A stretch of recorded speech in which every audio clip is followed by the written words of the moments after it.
Hello listeners, कैसे हैं आप सभी। आज हम आपके लिए स्वामी विवेकानंद की सकारात्मक सोच लेकर के आए हैं। तो शुरू करते हैं। सकारात्मक सोच। स्वामी जी जानते थे कि जब भी कोई अच्छा काम शुरू किया जाए तो पहले लोग उसका मजाक उड़ाते हैं, फिर वे उसका विरोध करते हैं और आखिर में उस काम के लिए अपनी मंजूरी दे देते हैं। जब वे सितंबर 1893 में वेदांत के सिद्धांत को पूरी दुनिया में फैलाने के लिए शिकागो जाना चाहते थे तो अनेक संकट सामने आए। वे बड़े कष्ट सहने के बाद किसी तरह वहां पहुंचे। वहां वे सनातन धर्म के बारे में लोगों को जानकारी देना चाहते थे ताकि दूसरे देशों के लोग भी भारत की महान सभ्यता व संस्कृति के बारे में जान सकें। शिकागो की धर्म सभा में अन्य धर्मगुरु नहीं चाहते थे कि स्वामी जी अपने विचार प्रकट करें। यही वजह थी कि स्वामी जी का भाषण सभा के आखिर में रखा गया। उन लोगों का मानना था कि सभा की कार्यवाही से थके हुए श्रोता उनके भाषण पर ध्यान ही नहीं देंगे। स्वामी जी ने इस बात से अपनी हिम्मत और हौसला टूटने नहीं दिया। वे पूरे साहस और आत्मविश्वास के साथ मंच पर पहुंचे और उन्होंने विदेशियों के आगे सिद्ध कर दिया कि भारत पिछड़ा हुआ देश नहीं था, वह धर्म और अध्यात्म के क्षेत्र में उनसे कहीं आगे था। स्वामी जी का एक सिद्धांत आज भी उतना ही खरा उतरता है। वे कहते थे, यह संसार कायरों के लिए नहीं बना है।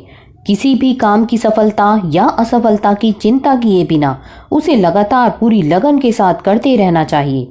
प्रायः लोग काम शुरू करने से पहले ही सोचने लगते हैं कि कहीं उनका हक न छीन जाए, कहीं कोई उनकी जगह न ले ले। इन्हीं बातों पर विचार करते हुए वे किसी भी तरह के काम में हाथ नहीं डाल पाते। वे कहते थे कि हमें सबसे पहले अपनी इसी कमी पर काबू पाना होगा। शिकागो की धर्म सभा में भी उनका उपहास उड़ाने वालों की कमी नहीं थी। वे लोग यह मानते थे कि भारत एक पिछड़ा हुआ गुलाम देश था और किसी गुलाम देश से आया वक्ता उन्हें क्या सिखा सकता था। उसके तो अपने ही देश में इतनी बुराइयां और कुरीतियां मौजूद थीं, पर स्वामी जी ने उन्हें भारत के एक नए ही रूप का परिचय दिया जिसे जानकर वे दंग रह गए। एक वक्ता ने मजाक में कहा, स्वामी जी, यूरोप और अमेरिका के लोग दूध से उजले हैं और अफ्रीका के लोग कोयले की तरह अश्वेत हैं, पर हम भारत से आए विद्वान को किस श्रेणी में रख सकते हैं।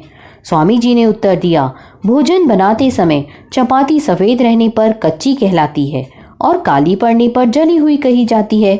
चपाती का पूरी तरह से पका होना जरूरी होता है। उसी तरह रंग या चमड़ी पर ध्यान देने की बजाय विचारों पर ध्यान देना आवश्यक होता है। विचार पूरी तरह से पके हुए यानी परिपक्व होने चाहिए। हमें मन के भावों को देखना चाहिए। ईश्वर को पाने के रास्ते भले ही अलग हों, पर सबकी मंजिल एक ही है। इस तरह उस व्यक्ति का मुंह बंद हो गया। स्वामी जी के उत्तर ने उसे भी सोचने पर विवश कर दिया था। अगर आपको ये पसंद आया है तो इसे लाइक करें, अपने फ्रेंड्स के साथ शेयर करें और कमेंट करना ना भूलें। धन्यवाद।